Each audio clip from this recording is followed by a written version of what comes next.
Então, eu vou dar boa noite. Boa noite, Andrews. Boa noite, tudo bem? Tudo bem? Como você tá? Bem também. Tá. Faz muito calor em Santa Bárbara hoje. Nossa, 35 graus. Tá bem quente. Aqui não tá muito diferente disso. Enquanto a gente espera, acho que eu vou só fazendo algumas considerações, né? E a gente vai repetindo se mais gente chegar. Então, hoje nós estamos aqui para falar um pouquinho sobre um olhar ampliado a respeito da prevenção do suicídio, né? Eu convidei o Andrews, nós conversamos muito sobre esse tema e a gente considera que é um tema muito importante e relevante e a gente fez algumas escolhas para a noite de hoje. Você quer falar um pouquinho sobre quais foram os pontos que a gente escolheu abordar? Bom, quando a Lorena me fez o convite, uma das perspectivas que eu pensei foi a gente discutir uma noção um pouco mais ampliada sobre o fenômeno. Pensar que a gente tem uma responsabilização individual muito grande por conta do fenômeno do suicídio, ou, no máximo, a gente acaba olhando para quem está no entorno, né, para os primeiros contatos, familiares, amigos mais próximos. E uma das ideias que eu penso que a gente precisa explorar um pouco melhor é discutir o papel social no fenômeno do suicídio, especialmente das organizações. E organizações aqui eu estou falando de escolas, eu estou falando de ONGs, eu estou falando de hospitais e também, claro, de empresas, né? Depois eu acho que tem um momento para a gente se apresentar. Eu trabalho com psicologia organizacional, então pensar muito o papel das organizações, o que dá para ser feito ou que discussão a gente pode levar para que a gente pense o papel das organizações no fenômeno do suicídio. E a gente optou por sair um pouco da abordagem mais tradicional, que também é importante, que fala sobre saúde mental de um ponto de vista mais individual, familiar, coletivo, e é óbvio que são pontos importantes. Mas nós fizemos um recorte, nós fizemos uma escolha, né, de como a gente vai abordar o tema, e pra gente, antes da gente começar, vamos nos apresentar oficialmente, Andrews, porque não são todas as pessoas que nos conhecem. Por gentileza, se apresente. Ok? Bom, para quem não me conhece, sou Andrews, eu sou psicólogo de formação. Tive aí um trabalho na área social durante 4 anos, acabei migrando para a área clínica e agora mais recentemente olhando um pouco para as organizações. Então trabalho como psicólogo clínico hoje, atendendo, trabalho com orientação profissional de carreira, com foco ali em adolescentes e jovens adultos, mas também atendo pessoas adultas com mais tempo de carreira. E também me inseri na docência recentemente, ministrando aulas de psicologia organizacional. No período da minha formação, né, além da formação em psicologia, tenho a própria formação em orientação profissional de carreira, tenho mestrado na área da educação e mais recentemente também ingressei numa especialização em gestão de pessoas e psicologia organizacional. Bem, e eu sou Lorena. Nós nos formamos na mesma turma em psicologia, porém, psicologia não é a minha primeira formação. Minha primeira formação foi em ciências biológicas. Eu trabalhei cerca de 12 anos, principalmente com educação socioambiental. Trabalhei numa prefeitura. Eu tenho pós em ecopedagogia, em administração de empresas. É um currículo bem diverso, né? Tudo isso antes de eu ingressar na minha graduação em psicologia. Eu atuo como psicóloga clínica, principalmente atendendo online, né? Faço atendimentos individuais, atendimentos de casal, trabalho com orientação parental, com acompanhamento durante gravidez, com luto, com prevenção ao suicídio e também como psicoeducadora, né? E antes da gente começar, até pedi para o Andrews, quando nós estávamos preparando, né, o material para a live, que eu gostaria de dedicar essa live e fazer uma homenagem a uma pessoa muito querida, que infelizmente eu perdi esse ano, uma pessoa que eu perdi justamente por suicídio. Então eu queria dedicar essa live a Maria Ângela Piai. Ela era uma amiga muito querida da minha cidade de origem, fazer uma breve apresentação. Ela era formada em filosofia, em biblioteconomia, e eu acredito que a Maria Ângela ela andou pelo mundo ofertando aquilo que ela considerava mais caro. As palavras, porque ela também era poetisa, os livros, as poesias, a sua sensibilidade, a sua forma de enxergar e de acolher os excluídos, os, com todas as aspas, né, os loucos, as crianças, os adolescentes. Conheci quando eu era criança, minha mãe é fisioterapeuta, atendia o irmão dela, e quando eu já estava no ensino médio, nós participamos de um mesmo grupo de leitura de poesia. Ela trabalhou na biblioteca da escola que eu estudei durante o ensino médio. Ela trabalhou numa outra escola que a minha irmã mais nova estudou. Nós éramos muito amigas e nós tínhamos muitas coisas em comum, né? O nosso gosto pela literatura, pela poesia, o gosto musical era muito parecido. E a Maria Ângela, ela era uma pessoa que eu considero extraordinária. Ela era ativista, principalmente na parte de saúde mental. Ela mesma sofria com uma série de questões, né, relacionadas a isso. E ela foi voluntária no sebo da Associação Dados MEC, que é dos usuários de saúde mental de Capivari. Muitas vezes ela me convidou, chegamos até a convidar o Andrews. Nós participamos de alguns bate-papos, de algumas lives juntos, falando sobre saúde mental. Então eu queria dedicar esse espaço de hoje a essa pessoa tão querida, que eu sinto muita falta. E eu também gostaria de dedicar a todos aqueles que perderam alguém pelo suicídio, a todas as pessoas que foram afetadas, direto ou indiretamente, por terem perdido alguém muito querido. E eu gostaria que a gente fizesse só 40 segundos de silêncio. E eu digo 40 segundos ao invés de um minuto, que é o tradicional, porque, segundo as estatísticas, a cada 40 segundos, uma pessoa perde a vida por conta do suicídio.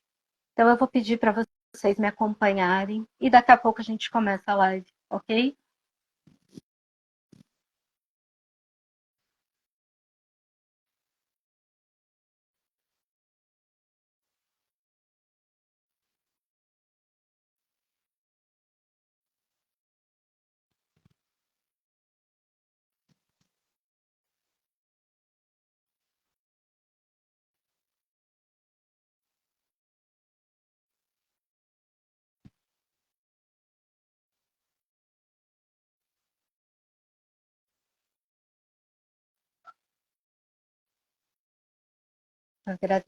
Agradeço pelo espaço. Já faz um tempo que eu queria homenagear. E, enfim, vamos começar agora oficialmente, Andres? Vamos começar sim. Tá, então, comentando, né? O Setembro Amarelo, ele é uma campanha, existe desde 2014 e foi criado pelo CVV, pelo Centro de Valorização da Vida, que, para quem nunca ouviu falar, é uma organização brasileira que não tem fins lucrativos, que é dedicada à prevenção do suicídio e promoção da saúde mental. E eu gostaria de começar só com alguns dados bem breves, né? Como eu comentei, infelizmente, a cada 40 segundos, uma pessoa tira a própria vida. O suicídio, ele é a segunda maior causa de morte de jovens aqui no Brasil, né? Aqui no Brasil, nós somos o primeiro país no ranking de problemas relacionados à ansiedade, o quarto país com problemas relacionados à depressão.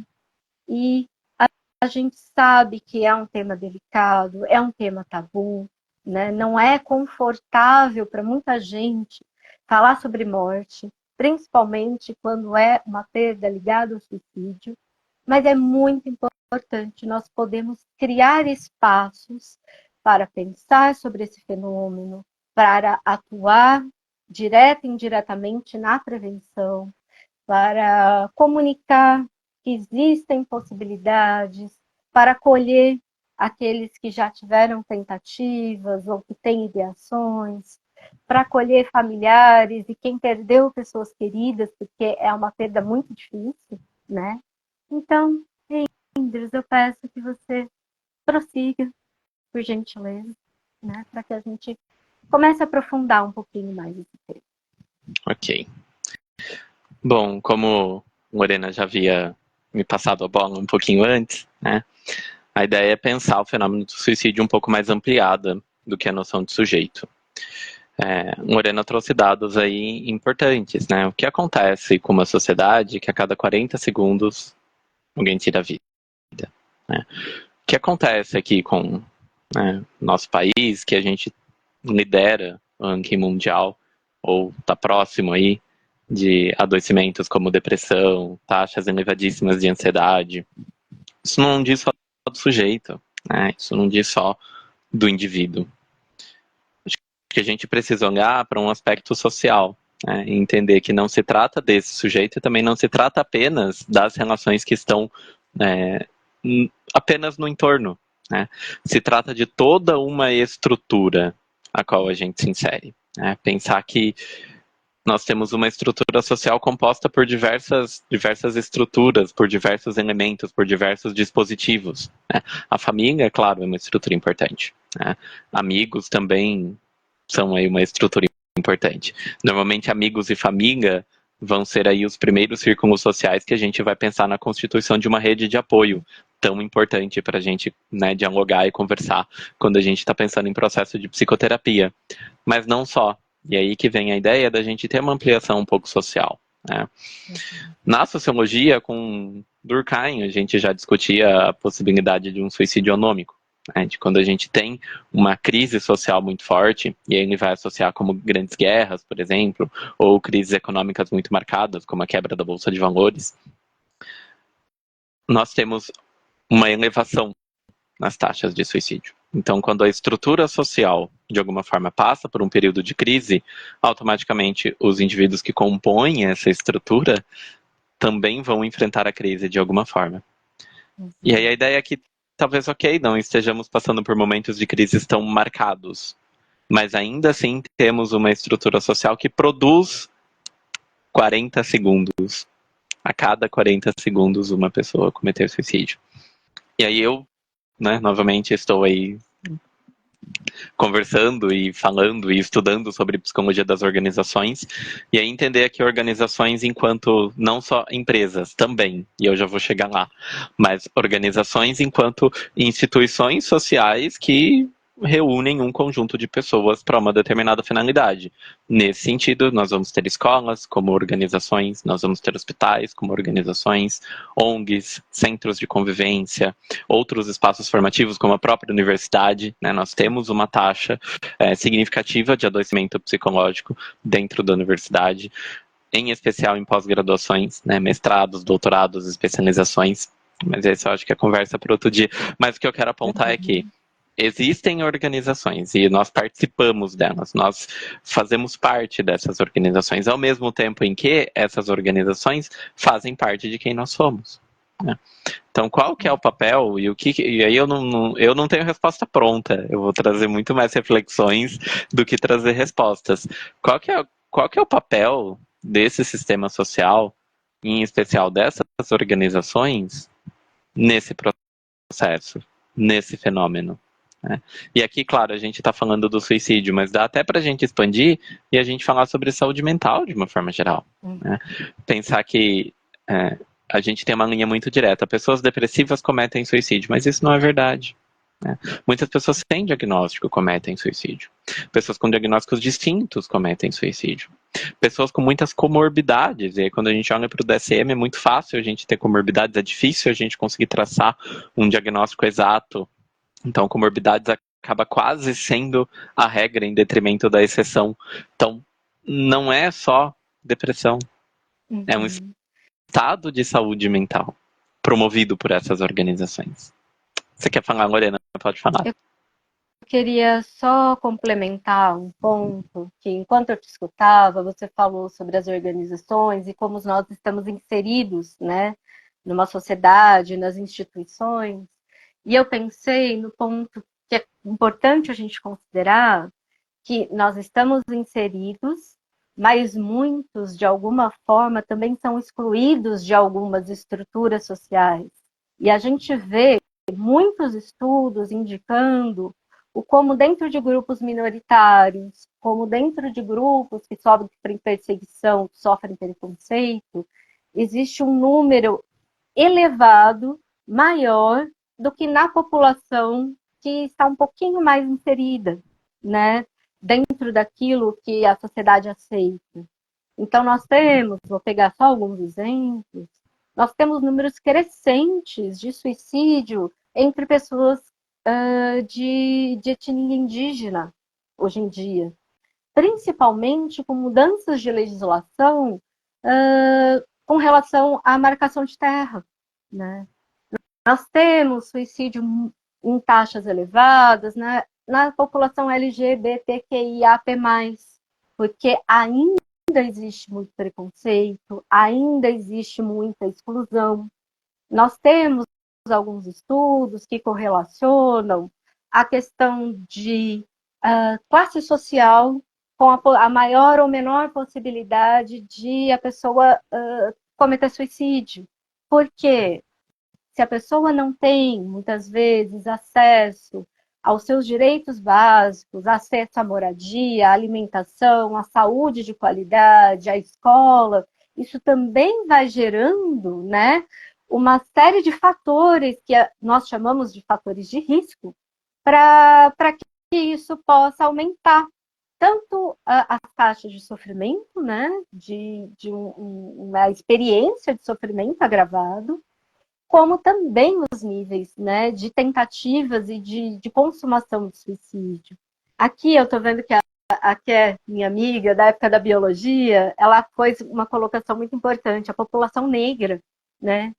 E é muito peculiar que quando nós falamos em minorias, nós não estamos falando de uma minoria no sentido de proporção populacional.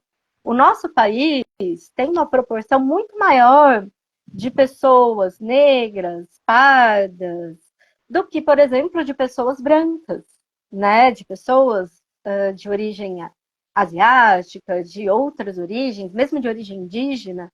E mesmo assim, as pessoas negras, a população negra, ainda é classificada como minoria, assim como as mulheres. Embora não seja minoria na questão numérica, né, ainda temos uma série de atravessamentos sociais que vão refletir direta e indiretamente na qualidade de vida, na saúde mental, nas redes de apoio, no acesso a direitos, e que isso também vai se refletir nas taxas de tentativa e de ideação e de consumação de suicídio.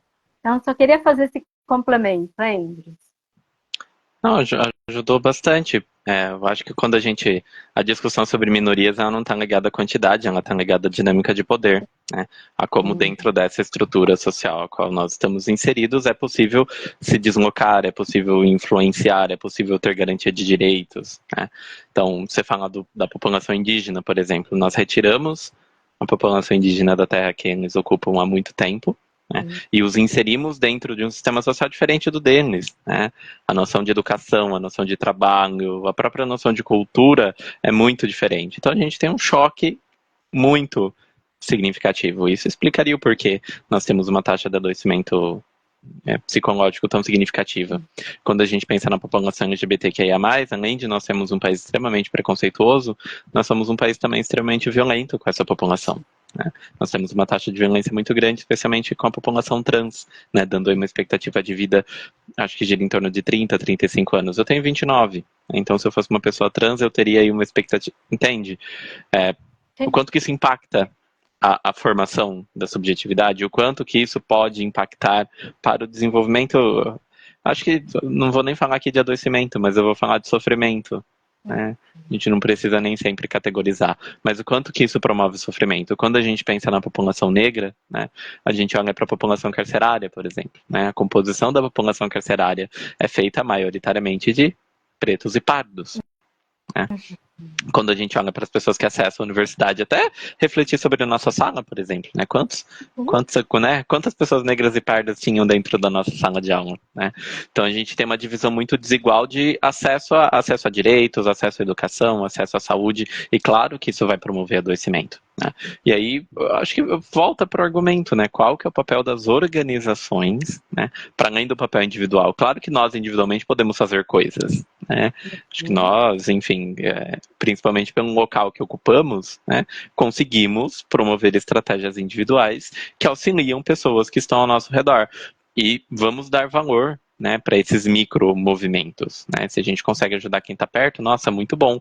Mas a gente precisa olhar para o poder que as organizações têm, né? Vamos pensar em preconceito contra a população LGBTQIA+, potência que a escola tem a médio e longo prazo de reverter, porque a escola é um processo, é um ambiente de formação, né? De formação de novos cidadãos, de formação de novos pais, de novas mães, formação de novas famílias, né? Vamos pensar na universidade, o papel que a universidade tem não só de promover pesquisas, mas de promover rodas de discussão, rodas de debate, de promover eventos, de ir até a comunidade, de se inserir na comunidade para levar determinadas discussões. Então, nós precisamos olhar para as organizações, e como a gente está falando aqui de suicídio, né? Acho que as organizações precisam prestar atenção nisso além de setembro, né? Ok termos um mês específico para isso, mas e o restante do ano? Pois é. E puxando um gancho, Ingrid, você falou da questão da escola. Existem alguns fenômenos que acontecem em algumas organizações, em algumas instituições, que eles também estão ligados, direta e indiretamente, com o adoecimento, com o sofrimento, também, né, com a questão do suicídio. E dentro das escolas, nós temos ainda, por exemplo, a prática de bullying. Está menos normalizado do que talvez a minha época, né? Você falou da questão da população trans, eu estou com 37 anos. Se eu fosse uma pessoa trans, eu já teria passado da expectativa de vida, e é um absurdo pensar isso. Então, quando a gente pensa no ambiente escolar, quais são as práticas de convivência com as diferenças? Quais são as práticas de respeito, de combate ao bullying, de rodas de conversa para discutir temas que estão ligados à saúde mental, para preparar as pessoas, para acolher essas crianças, esses jovens, quando eles estão em sofrimento? Até porque, se nós pensarmos, pelo Estatuto da Criança e do Adolescente, é dever não só da família, mas também da escola, de todas as instituições e do Estado, zelar pelo bem-estar das crianças e dos adolescentes. E muitas vezes é na escola que percebe-se que uma determinada criança, um determinado adolescente está em sofrimento, porque é um dos espaços que eles estão ali numa convivência diária. Será que os professores, as coordenações, as direções, tanto de escolas, né, de nível básico, técnico, universidade, eles estão preparados para acolher, para orientar, para direcionar essas famílias, direcionar essas crianças, esses adolescentes, né, que estão em sofrimento? É um ponto para a gente começar a pensar, né, Ingrid? Sim, até eu participei de um processo seletivo, foi essa semana. E eles colocavam cases para a gente pensar em estratégias de intervenções. Era no Senac. E uma das propostas de intervenção foi justamente pensar sobre como a gente lidaria com uma aluna trans dentro da escola, sofrendo transfobia. E não tem resposta pronta, né? Mas muito do que a gente, né, coletivamente, haviam outras pessoas participando, mas muito do que nós conseguimos pensar juntos é o processo de conscientização, né, da escola enquanto uma potente estrutura para promover conscientização.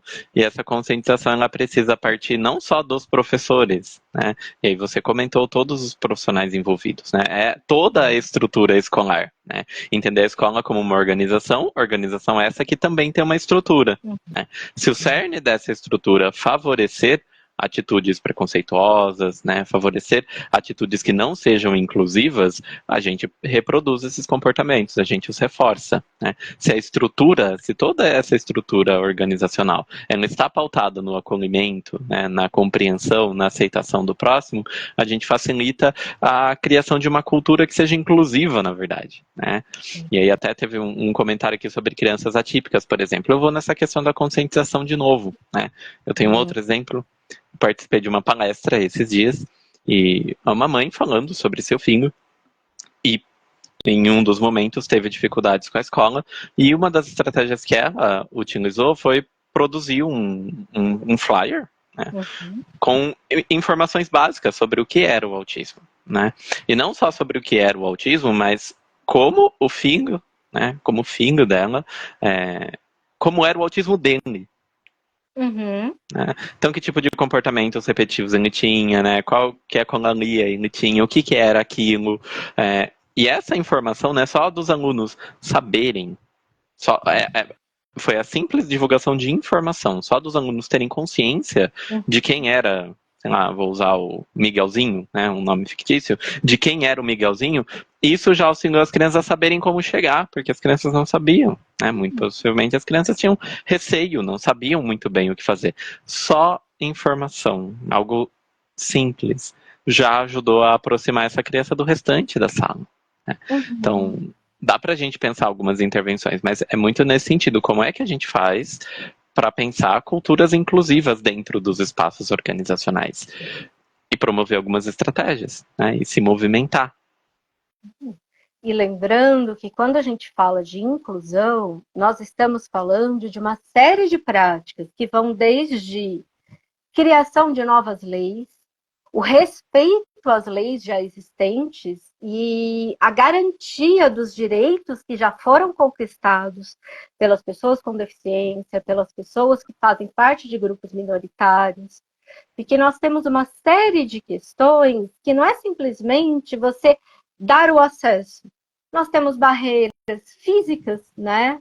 Por exemplo, a escola, a empresa, a universidade, os bairros, os bancos, os lugares públicos, eles têm acessibilidade, tem rampa, tem intérprete de Libras, tem plaquinhas escritas em braille.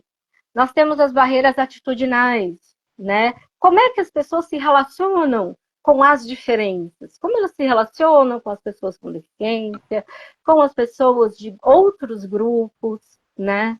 Como é que a nossa sociedade como um todo vê a questão das diferenças? Como é que ela vê a questão do ser uma sociedade, lutar para sermos uma sociedade mais inclusiva, uma sociedade mais igualitária? E são pontos importantíssimos para pensar em todos os espaços que cada um de nós ocupa. Porque Andrews, eu e mais algumas pessoas que eu vi que estão aqui nessa live, nós somos profissionais, né, ligados de alguma forma à saúde mental, e muitas vezes as pessoas associam saúde mental apenas com psicólogos, psiquiatras, às vezes assistente social, mas o buraco é mais embaixo.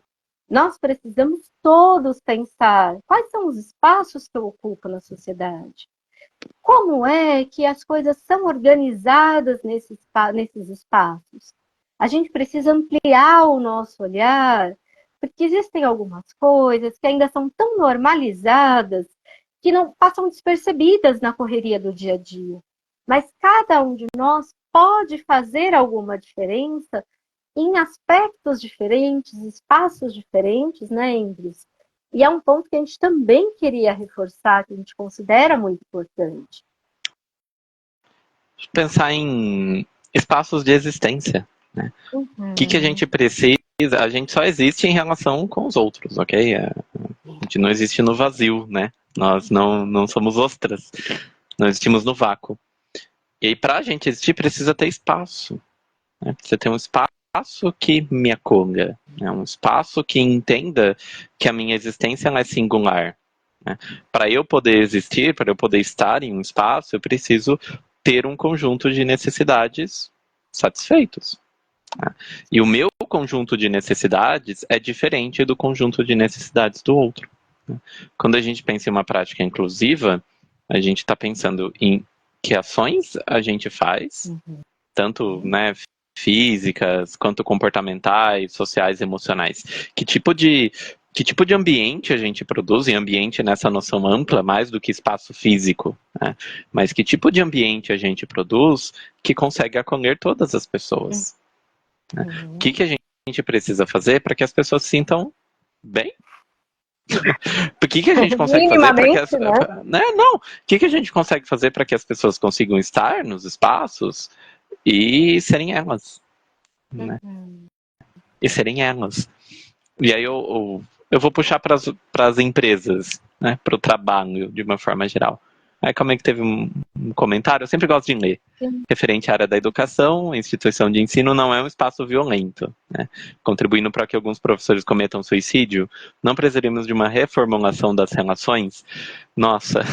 Sem sombra de dúvidas, Adriana. Adriana, inclusive, um abraço. É uma pessoa muito querida. Sem dúvida, Adriana. Porque nós falamos bastante do sofrimento das crianças e adolescentes, mas a gente precisa considerar também as condições de trabalho desses professores, não só dos professores, né, de todos os funcionários de escolas, né, pegando o ponto que ela tocou, mas de todas as organizações. Como é que se dão as relações trabalhistas? Como é que se dão as relações com o espaço físico, com os alunos? Como é que se dão as relações com os pais, com a comunidade? Qual é o suporte e a possibilidade de trabalho que esses professores têm? Embros, que está inserido, né, agora mais diretamente na área educacional, já teve inserido na área social. Sei que tem também contribuições para trazer, né, Embros, nesse aspecto. Eu penso que quando a gente fala da escola, por isso que quando eu fui comentar da escola, eu comentei de toda a estrutura, né? Escola é uma organização estruturada. O professor talvez seja uma ponta extremamente essencial quando a gente para pensar em intervenções. Se a gente pensa em um processo interventivo e a gente não tem o professor junto com a gente não consegue fazer, né? Mas o professor não é sozinho, né? Ele precisa de apoio, ele também precisa de condições de trabalho, né? Eu acho que a noção de escola e a maneira como a gente concebe o papel do professor, socialmente falando, ela foi mudando ao longo do tempo, né? A valorização que se dá ao professor, ela foi se alterando, chegando em um momento complexo. Eu mesmo me inseri na universidade muito recentemente.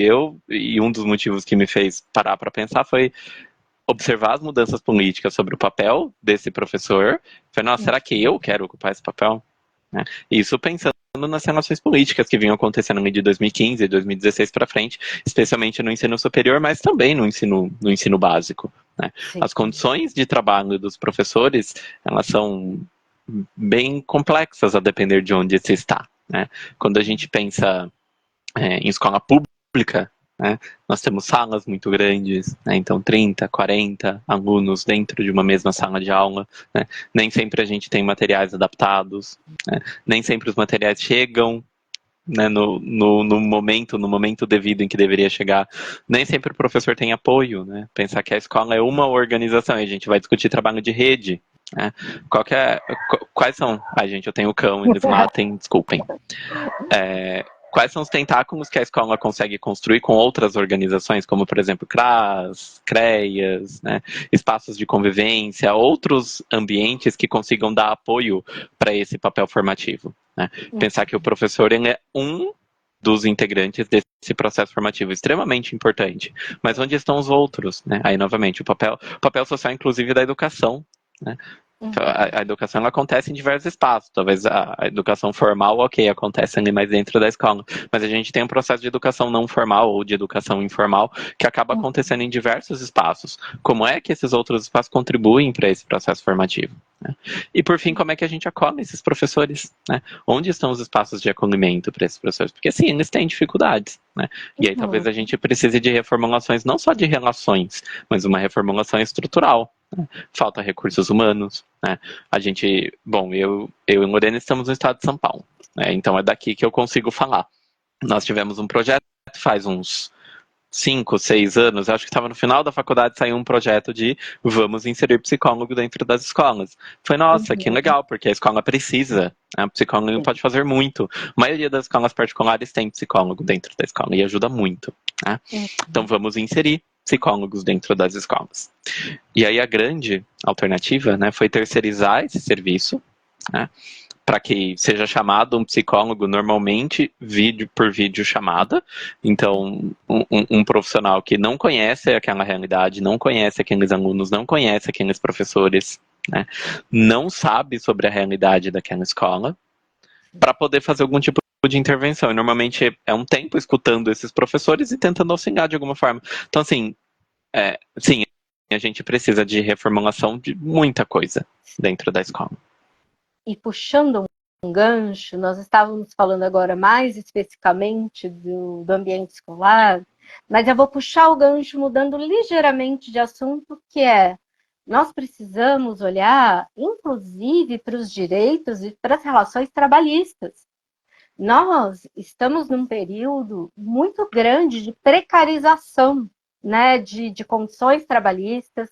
Alguns estudiosos, eles falam que nós estamos num processo de uberização, né, uma sociedade uberizada, que tudo está sendo concentrado na mão de grandes organizações. Nós estamos tendo muita flexibilização nas leis trabalhistas. Nós temos, por exemplo, um salário mínimo, que é o que muita gente ganha. O salário mínimo brasileiro hoje em dia é R$ 1.412, num país que cada vez mais tudo está ficando muito caro, por N motivos.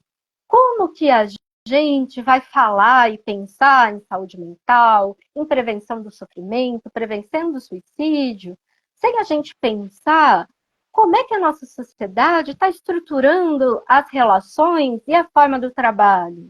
Como é que as pessoas vão ter acesso, vão ter qualidade de vida, se muitas vezes elas não têm acesso, inclusive financeiro, a uma série de coisas que seriam importantes para contribuir para o mínimo de saúde, de bem-estar, de qualidade de vida, né? Como é que a gente vai falar de saúde mental sem olhar para as questões financeiras, econômicas, as questões sociais, né? A Catherine, ela é minha amiga da época da biologia, e ela fez aqui um comentário muito pertinente. Eu sei que ela está chegando na reta final da faculdade de medicina, na época de estágios, né? E ela colocou aqui, fora que a saúde mental no SUS não existe, né? Nós temos alguns dispositivos, sim, né? Os CAPs, nós temos os ambulatórios, nós temos alguns espaços de convivência, mas ainda é muito pouco. E ainda atende a uma parcela mínima da população que precisaria, né? Por exemplo. E nós precisamos, sim, pensar nas condições trabalhistas, né? Você quer fazer alguma colocação com relação a esse ponto?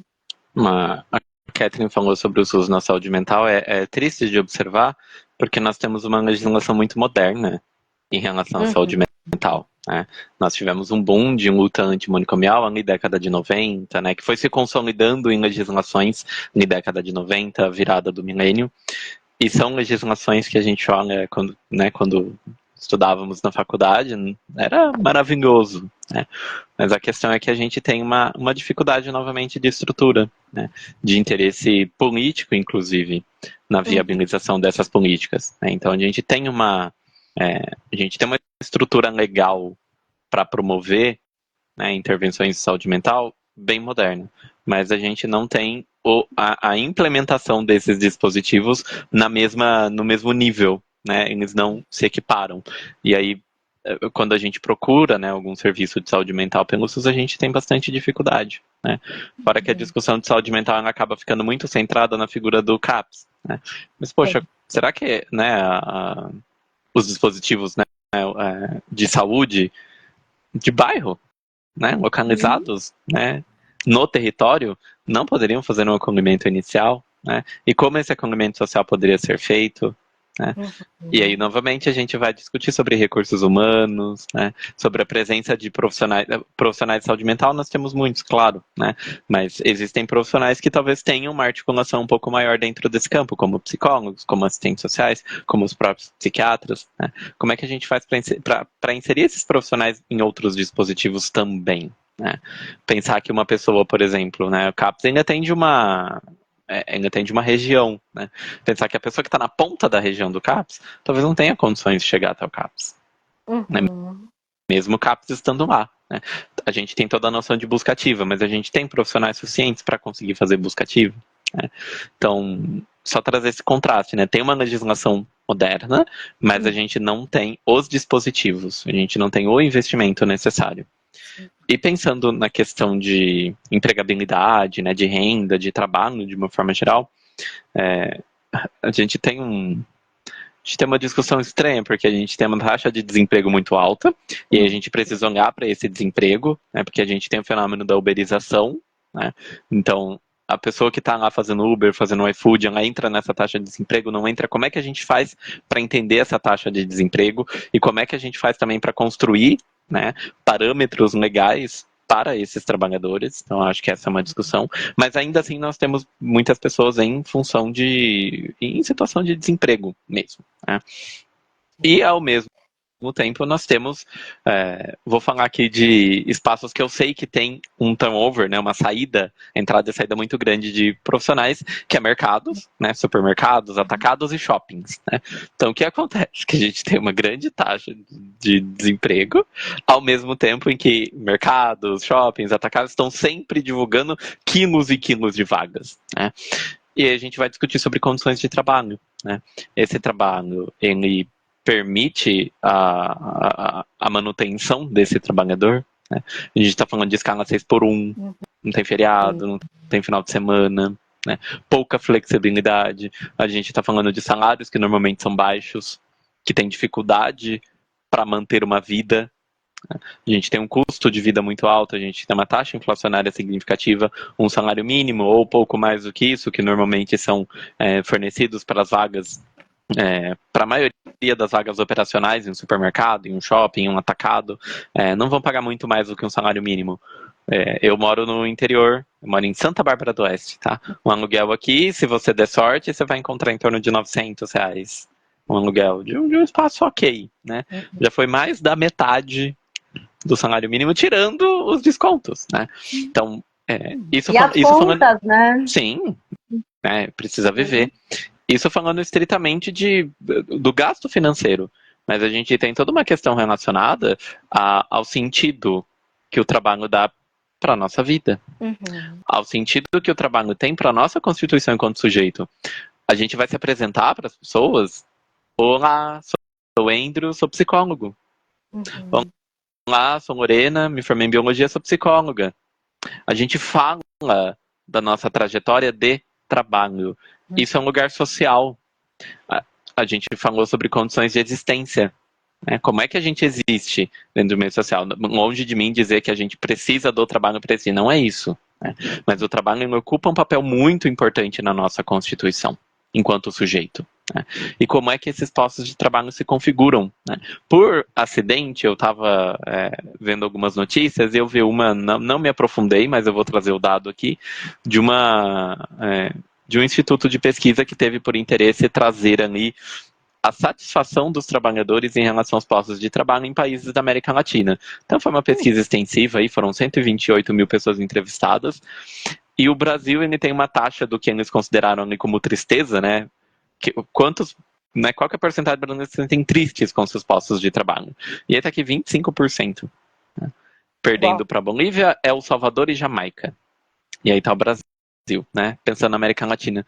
Então, assim, a gente tem toda uma discussão sobre adoecimento dentro do ambiente de trabalho, né? Então não é porque, mesmo tendo as condições materiais, né, mesmo tendo um salário considerado bom, né, mesmo tendo condições de pagar as contas, mesmo trabalhando aí de segunda a sexta, vamos pensar assim, ainda assim a gente tem taxas de adoecimento dentro.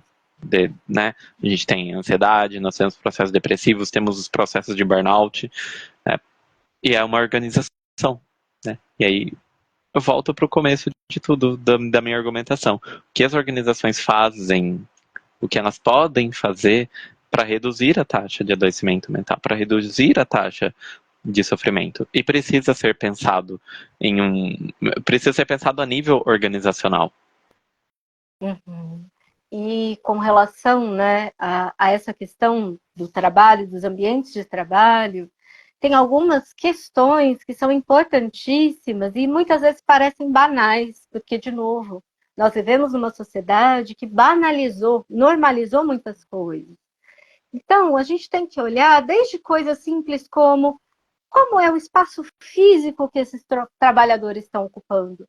Ele é confortável, né, em níveis de temperatura, de ruído, está seguindo a legislação trabalhista, quando tem um grau de periculosidade, né? Como é que são essas salas? Elas são bem iluminadas? Não. Essa empresa, como é que ela faz a inclusão dos funcionários, né?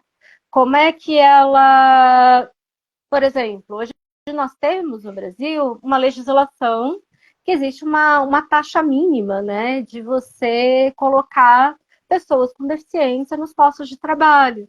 Como é que é feito esse preparo? Como é que é feito e organizado desde o espaço físico, a equipe que essa pessoa vai trabalhar? A gente acaba recebendo alguns casos na clínica, e uma coisa que me chama a atenção, e por coincidência, 2 pessoas, no mínimo, falaram sobre isso essa semana comigo, pessoas com deficiência, em extremo sofrimento, porque elas não estavam tendo as adaptações necessárias dentro do ambiente de trabalho. E, né, conforme a gente vai escutando, eu penso, peraí, a pessoa precisa brigar por algo que já existe legislação, portanto já é um direito adquirido dela, né? Que raios de inclusão é essa? Que raios de preparação que as organizações têm nesse sentido? Fora que a gente precisa pensar e repensar como são construídas as hierarquias dentro das organizações, como é que a organização ela lida com o combate ao assédio, porque ainda existe muito assédio moral, assédio sexual, assédio com relação a pessoas que fazem parte de grupos minoritários. E, de novo, isso também impacta na qualidade do trabalho, da entrega, na qualidade tanto no espaço de trabalho quanto em outros espaços, porque muitas vezes o sofrimento que a pessoa está passando está diretamente relacionada a questões ligadas ao trabalho, às relações de poder dentro dessas instituições, e a gente precisa olhar para isso.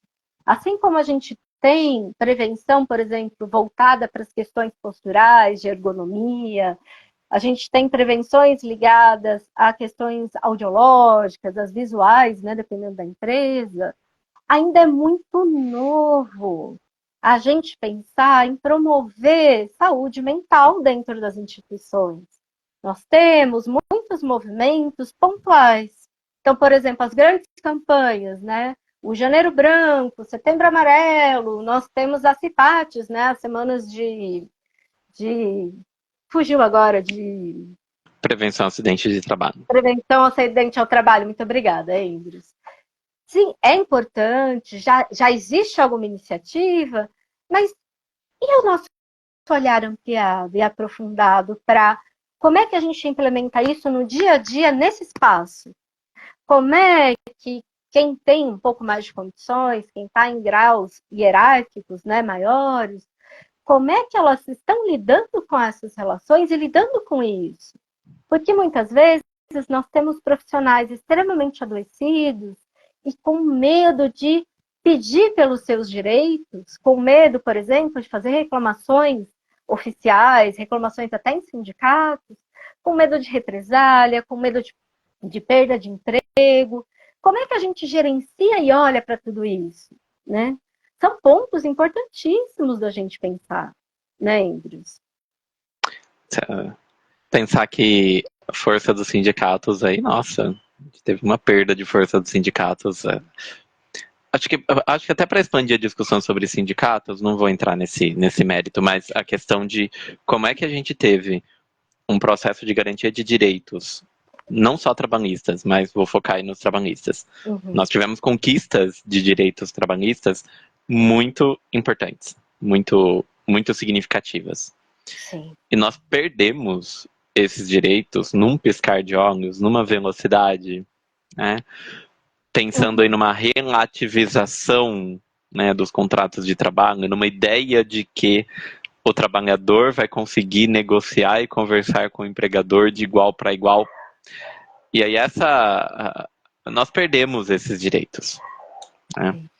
E isso impacta muito, não à toa, né? Nós temos funcionários que têm medo, mesmo sabendo que podem ganhar processos, inclusive, eles têm medo, eles têm receio, porque a gente precisa trabalhar, né? A menos que a gente tenha nascido herdeiro, o que é, né, Raro, poucos, né? um processo de concentração de renda que atinge pouquíssimas pessoas, né? Não sou herdeiro, Lorena também não é. A gente precisa trabalhar, né? Então a gente fica refém, né? A gente fica refém novamente desse sistema, dessa forma de organizar.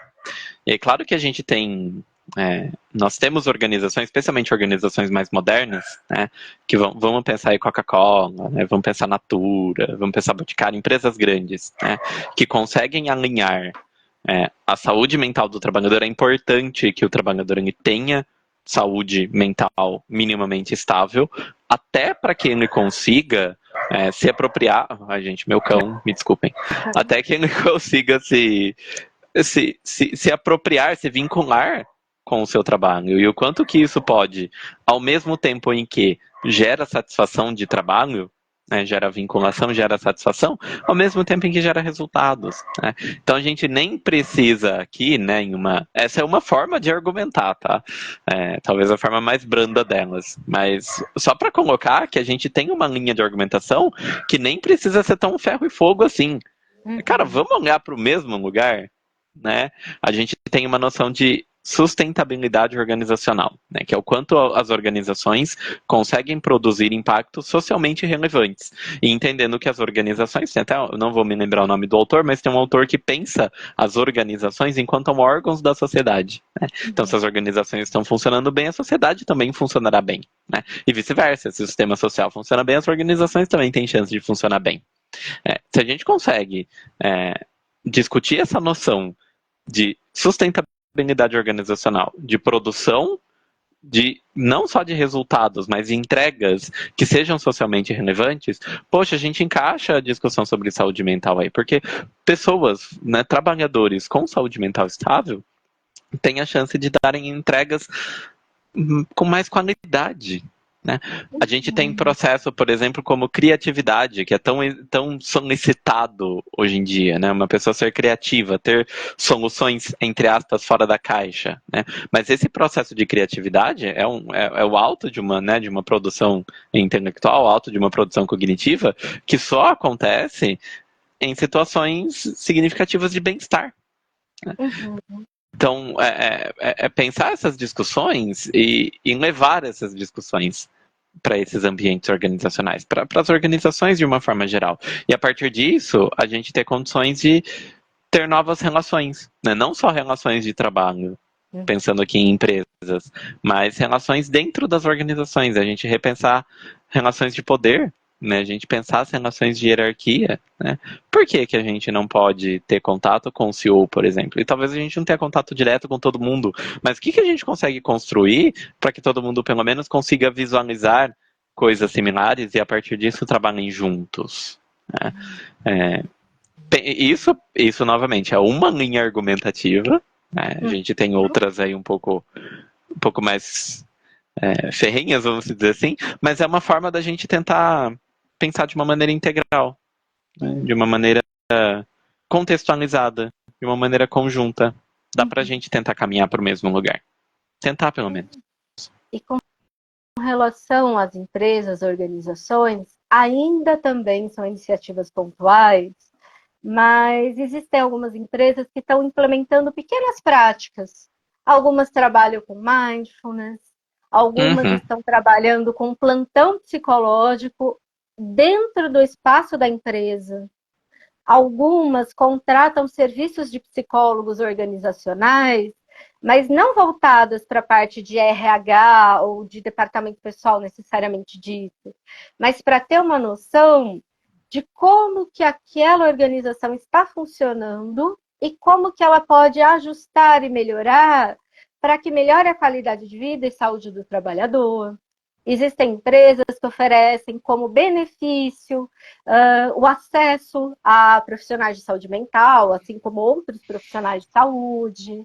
E são coisas também bastante importantes da gente pensar, né? E da gente pensar, repensar, porque nós temos no Brasil também, nós estamos ali, eu não lembro exatamente o lugar no ranking, depois eu vou checar o dado, eu coloco até nos comentários que a live vai ficar salva, mas nós estamos lá para o topo do ranking de afastamentos relacionados a burnout e outras questões de saúde mental.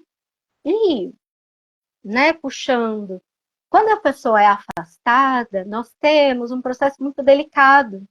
Porque, por exemplo, o afastamento via INSS, muitas vezes é um processo demorado.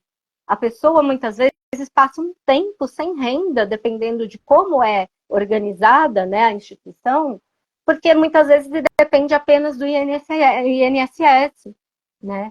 Como é que uma pessoa que já está em um processo de adoecimento, de sofrimento, vai conseguir se cuidar minimamente se ela não vai ter a parte financeira? Se vai estar ali alterado por um tempo? Como esses trabalhadores têm condição de voltar? Como é que a empresa se organiza para receber esse funcionário?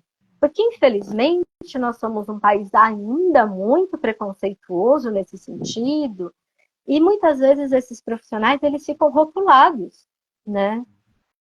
Endros, acredito que na tua prática clínica organizacional você também já deve ter escutado. Eu já escutei muitas vezes, né, histórias de pessoas. Depois que eu me afastei, porque eu tive tal questão, quando eu voltei eu fui taxada de louca, né? Me mudaram de um departamento para um departamento que não tem nada a ver com a minha formação. Ou então eu voltei exatamente para o mesmo lugar, mas era aquele lugar e as relações que me adoeceram.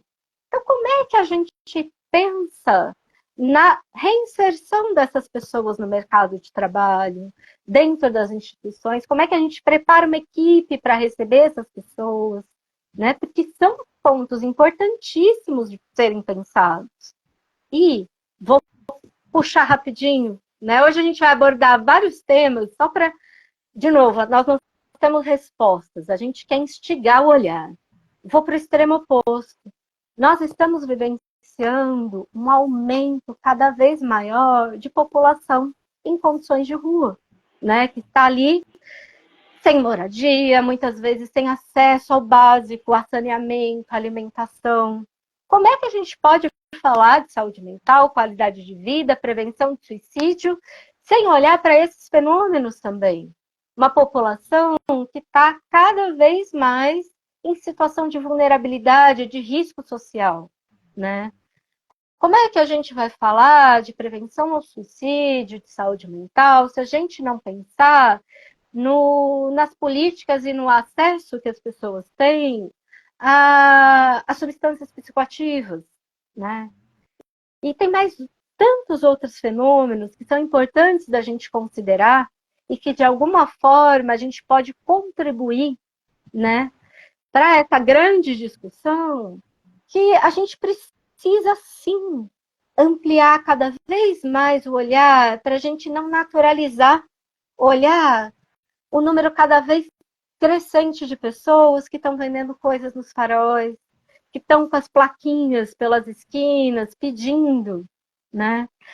Cadê as instituições? Cadê a parte social que deveria estar cuidando e olhando para essas pessoas? Os CRAS, os CREAS, os assistentes sociais, né? os abrigos. Como que a gente vai falar de prevenção ao suicídio se a gente não considera isso também, né? São pontos importantes. Muitos pontos. Mas para pegar um, para pegar um para desenvolver, na verdade, a gente tem uma prática dentro das organizações que normalmente é chamada de integração. Uhum. Integração é a forma como você recebe esse funcionário quando ele está chegando, né? E aí quando eu fui quando eu fui pensar o processo de integração, né, porque eu preciso para as aulas, a integração precisa ser mais do que um momento, né? A integração ela é uma questão de cultura, né? É uma questão de você estar disponível para acolher quem estiver chegando, né? Isso quando a pessoa entra na empresa, a gente chama isso de integração. E aí eu penso esses processos de reinserção, né?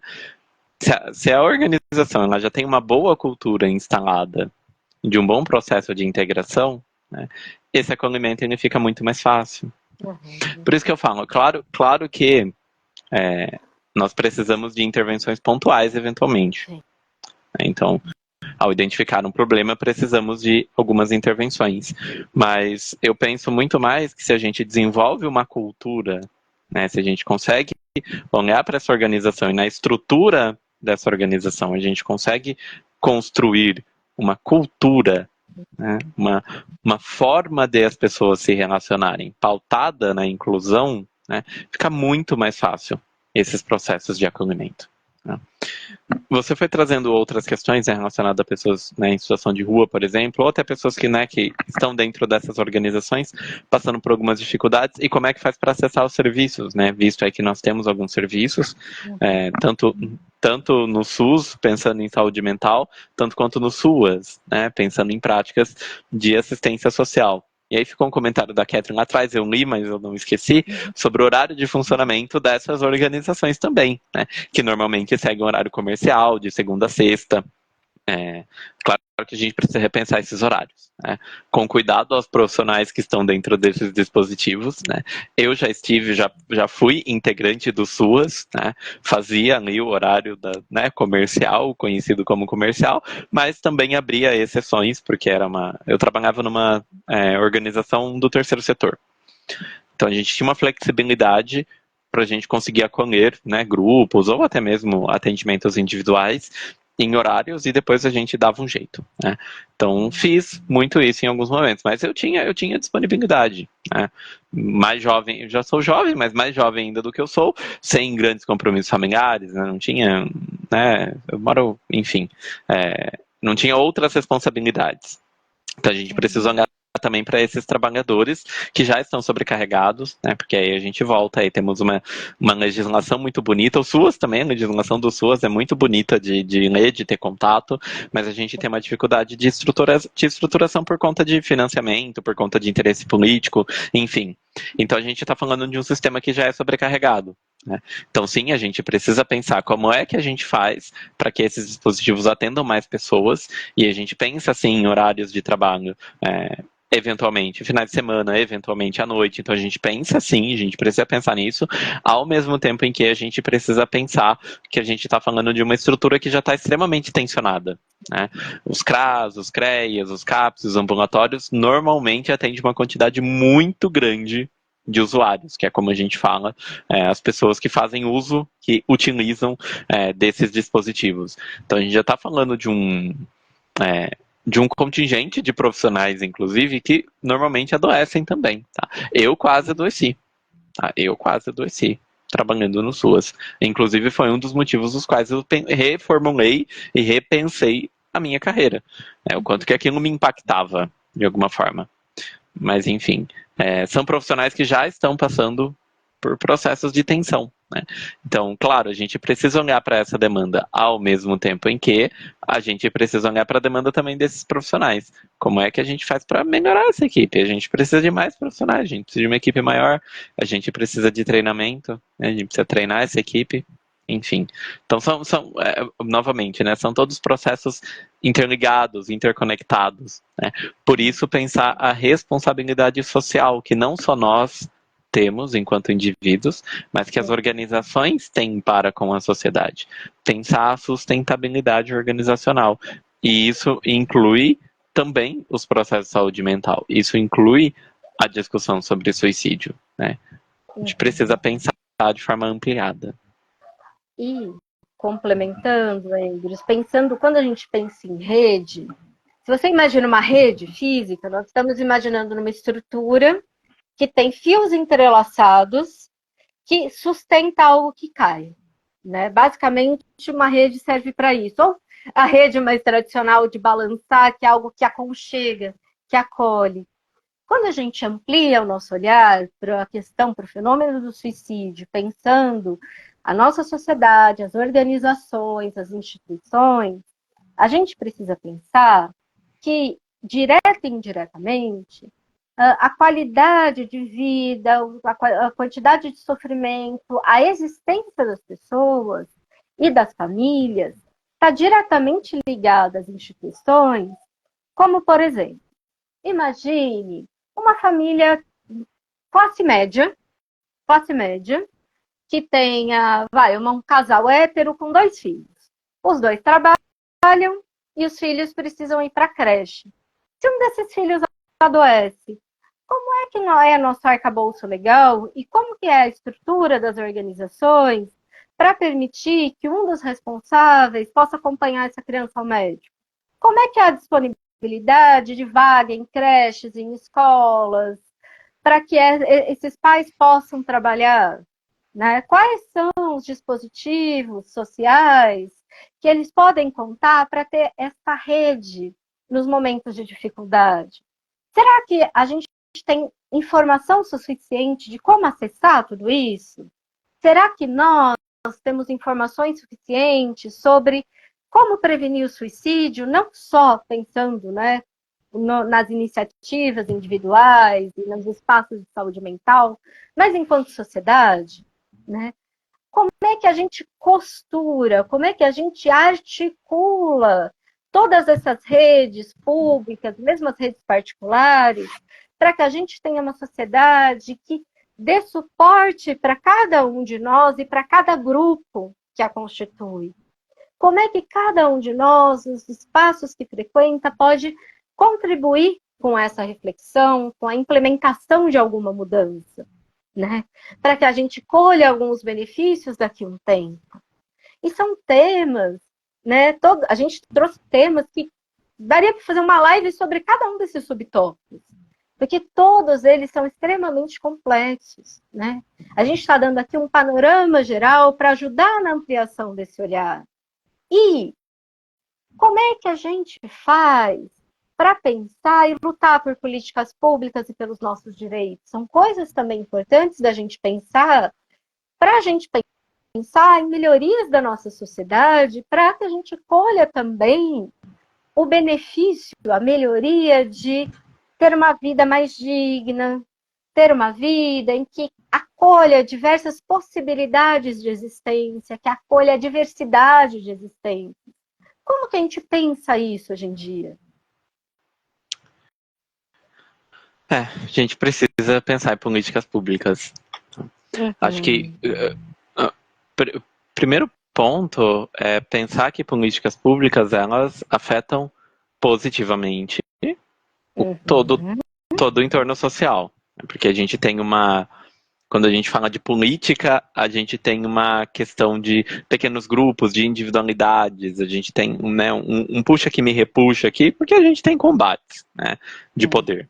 Mas pensar que o desenvolvimento de políticas públicas é voltada para todo um sistema social.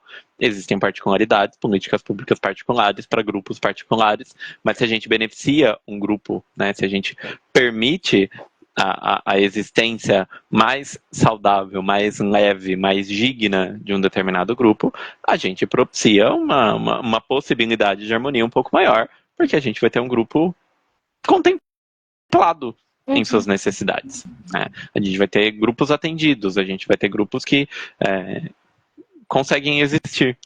Né?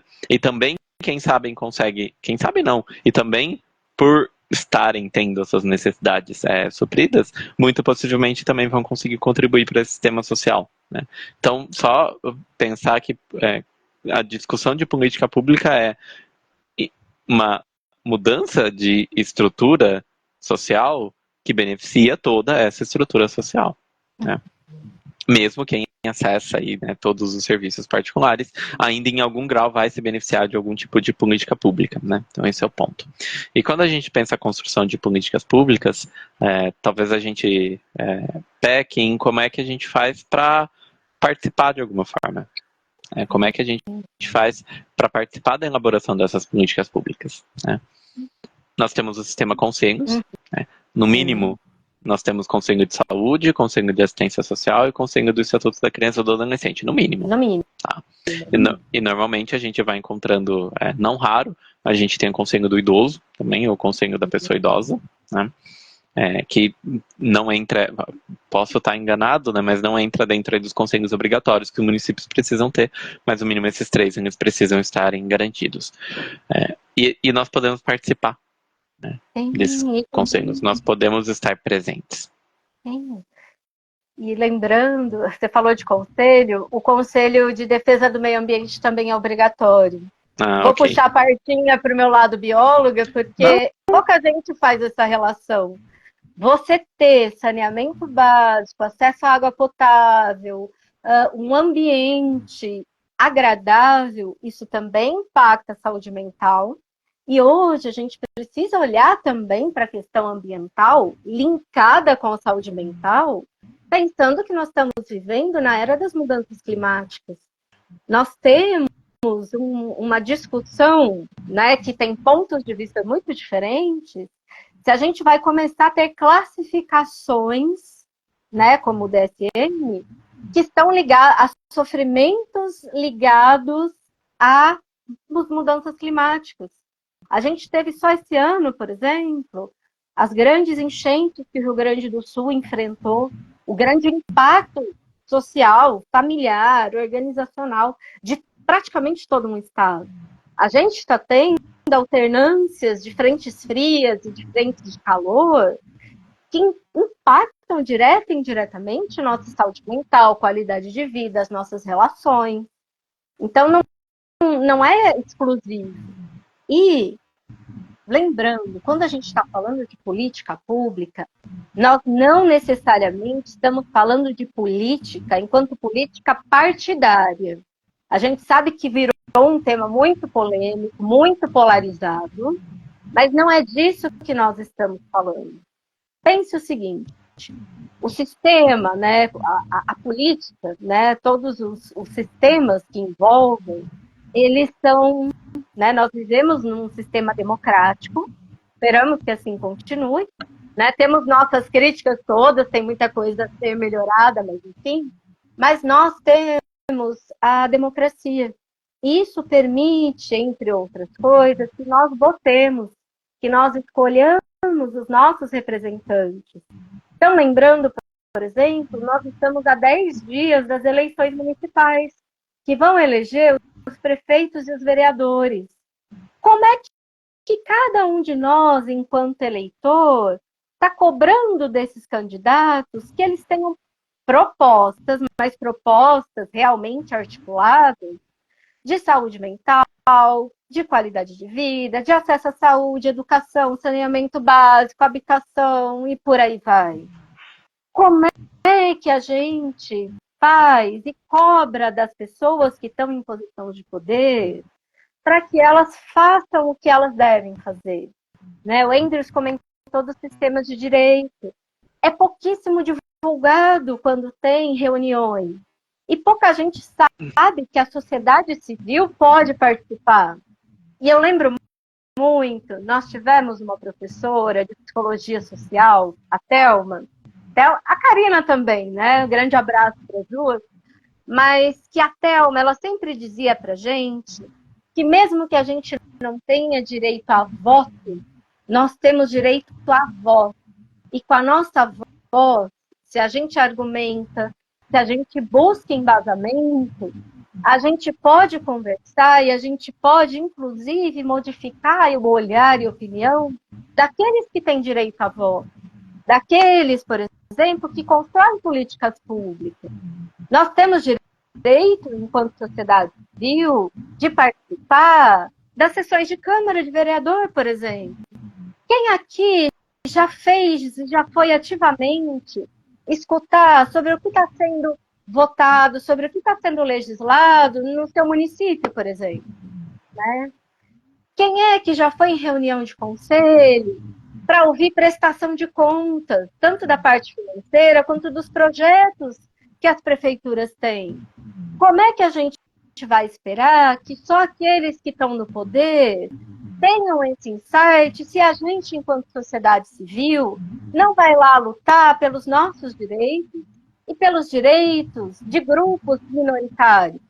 Como é que a gente cria espaço para dar voz àqueles que normalmente não têm voz? Posso contar uma coisa particular? Opa! Quando eu era bióloga, mentira, eu ainda sou bióloga, só não atuo mais como bióloga. Eu trabalhei 9 anos numa prefeitura e eu comecei a graduação em psicologia e eu trabalhava com educação socioambiental. Como eu não podia largar o meu emprego só para fazer estágio, senão eu não pagava a faculdade, o que eu fui fazendo? Eu fui criando projetos e fui criando iniciativas junto a dispositivos que trabalhavam psicólogos para eu ir conhecendo o trabalho. Então, eu fiz trabalhos de educação ambiental desde creche, educação básica, educação superior, EJA, com CAPS, com CRAS, com CREAS, enfim. E eu lembro até hoje que teve uma Semana da Água que o meu público-alvo foram as pessoas, né, os usuários que eram atendidos pelo CAPS 2 e pelo CAPS AD. E a gente tinha conseguido que um palestrante muito renomado da USP, e ele faz parte de uma série de políticas voltadas à água, que ele fosse dar uma palestra na Câmara, que era aberta para toda a população, e na cidade que eu morava, a Câmara ficava no mesmo prédio que a Prefeitura. Então, era a Prefeitura no primeiro e no terceiro andar, e no segundo era a Câmara, e era onde aconteciam as reuniões, os eventos. Gente, eu lembro da felicidade dos usuários do CAP, deles terem sido convidados para a palestra. Eu lembro da participação ativa que eles tiveram, fazendo perguntas. Eu lembro deles me contando, nossa, eu tinha vergonha, eu nunca tive coragem de entrar no prédio da prefeitura, quem dirá na Câmara de Vereadores. E esses mesmos usuários, eu fiz muitos projetos com eles. E era muito legal os insights e as conversas que a gente tinha, porque embora eu estivesse ali numa posição mais voltada para a área ambiental, a gente trazia o debate para as questões de direitos, de saúde pública, de uma série de questões, e era incrível o trabalho. E quando a gente vai enxergando o mínimo, né? Eu, pelo menos, considero o mínimo. Quando a gente enxerga cada um de nós como seres humanos, quando eu digo de igual para igual, é respeitando as diferenças, as subjetividades, as particularidades, mas de olhar de igual para igual, com um olhar de humanização. A gente já tem, só nisso, só nesse olhar, a gente já tem uma coisa tão bonita. A gente devolve a humanidade para pessoas que muitas vezes são totalmente excluídas. Isso também é extremamente importante quando a gente pensa em prevenção ao suicídio. Bom, acho que quando a gente dá espaço para as pessoas existirem, né, e serem como elas são, a gente tem a promoção aí de relações mais saudáveis, relações mais leves, e a gente também promove saúde mental. Acho que para a gente ir finalizando, porque já deu mais de 1 hora aí, né, de conversa, pensar em pelo menos aí 2 práticas organizacionais importantes quando a gente pensa a questão relacionada à saúde mental. A primeira são clínicas escolas das universidades. Né? Então, eu vou deixar aqui depois, nós vamos deixar, né, links de acesso, de possíveis acessos, mas eu tenho acesso a uma prática local, que é onde eu atuo enquanto docente, que é aqui em Americana. E nós temos clínica escola que recebe pessoas, mediante, claro, né, cadastro, para atendimento. É gratuito, ok? E dá para ser acessado, uma alternativa mais um local. Sim. E a outra alternativa muito mais conhecida, né, é o Centro de Valorização à Vida, né, o CVV, que tem aí há anos fazendo esse apoio, né, o atendimento às pessoas em situação de sofrimento. E a gente tem tanto a possibilidade do chat, tanto quanto a possibilidade do contato telefônico. São aí algumas alternativas que nós temos, né, pensando aí em ações a nível organizacional que podem auxiliar, né, no processo aí de melhora da saúde mental, de escuta e de acolhimento. Lembrando assim, essa live ela vai ficar salva, mas por questão de espaço, em vez de eu colocar na descrição, nós vamos acrescentando esses links nos comentários. Eu vou Sim. acrescentar também alguns links de grupos de apoio a pessoas que perderam pessoas queridas, né, por conta do suicídio, grupos de apoio para aqueles que têm ideações, que já tiveram tentativas prévias. A gente tem uma série de iniciativas gratuitas, né, porque a gente tem que pensar em promover o acesso a todos. Então, quando a gente fala das iniciativas gratuitas, é muito importante a gente conhecer que mesmo que a gente não precise, às vezes a gente sabe de alguém que precisa e a gente pode divulgar esses espaços, divulgar a existência e a possibilidade desse atendimento, que é um sofrimento muito grande. Né? Eu vou contar um pouquinho assim, de uma particularidade. Eu fiz diversas formações voltadas para a questão do luto, para a questão de intervenção em eventos extremos. Né? Eu tenho uma prática de acolhimento com ideação suicida, uma prática de acolher, né, algumas pessoas que perderam o suicídio, mas eu estou dentro da iniciativa particular, sou profissional liberal, e a gente sabe que não é todo mundo que tem acesso. Então, quanto mais a gente divulga, mais a gente colabora para que aqueles que precisam, né, agora pensando em iniciativas mais individuais, mais, né, em escala menor, para que eles tenham acesso. Né? A gente vai deixar aqui também os nossos contatos, né, onde que cada um atua, como cada um atua, caso alguém queira, seja tirar uma dúvida, seja um atendimento, um acolhimento, né, porque a gente oferece também, eu ofereço serviços também para escolas, para empresas que queiram criar práticas, né, dentro dessas instituições. Endre está inserido em outras práticas, outros serviços, mas o importante é não deixe de procurar ajuda. Não deixem de ofertar ajuda para aqueles que você vê que está precisando. E lembrando que são tópicos muito delicados.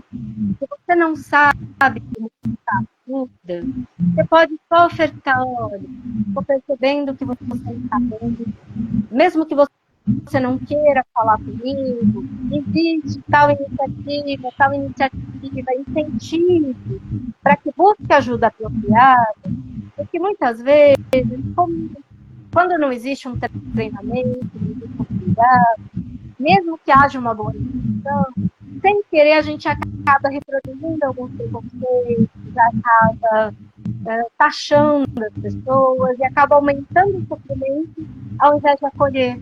Então, direcione essas pessoas para que elas sejam acolhidas em espaços, em locais de pessoas que tenham um cuidado, tenham um olhar, tenham um treinamento para isso. Né? E é importante lembrar que nós precisamos de rede, né? Precisamos cuidar de nós, precisamos cuidar das pessoas próximas e ampliar o nosso olhar, assim como nós cuidamos, né, ao longo de toda essa noite, para que a gente possa ter uma sociedade que cuide, que acolha, permita a existência. Endres, você quer dar mais contribuições finais? Eu acredito que pensar esse olhar ampliado, né, da responsabilidade social, que não só nós, mas as organizações também têm ou precisariam ter em relação aos cuidados de saúde mental, essa é a minha grande mensagem. Eu espero que tenha chegado bem para vocês, né? Espero que a gente tenha aí conseguido de alguma forma levar novas compreensões. Teve algumas dúvidas aí ao longo ao longo da nossa live. Espero que a gente tenha conseguido aí sanar na medida do possível. E tanto eu quanto a Lorena nos colocamos à disposição para, enfim, conversar, bater papo. Temos os nossos serviços também, cada qual aí dentro das suas áreas, mas a gente fica à disposição. Fiquem à vontade para nos acessar. E para quem for assistir depois a live gravada, se você tiver alguma dúvida, alguma contribuição, algum comentário, por gentileza, comenta, que depois a gente vem, um avisa o outro, a gente faz uma discussãozinha ali. A gente quer promover informação, acesso, principalmente isso, a informação e acesso, que já faz muita diferença. Então, Perfeito. a gente agradece de coração a cada um que esteve aqui. Muito obrigada por nos escutar, pelas contribuições. É muito importante de pensar juntos. Né? Não é porque nós somos profissionais de saúde mental que nós sabemos de tudo. Então, é muito importante ter a contribuição de quem está aí em outros espaços, ter outros conhecimentos. E eu acho que a gente só tem a crescer por isso. Né? Agradeço. Muito obrigada mais uma vez. Imagine, foi um prazer. Né? É sempre muito gostoso. A gente se conhece desde a faculdade, a gente tem muitos trabalhos em conjunto. É sempre muito bom estar aqui com você.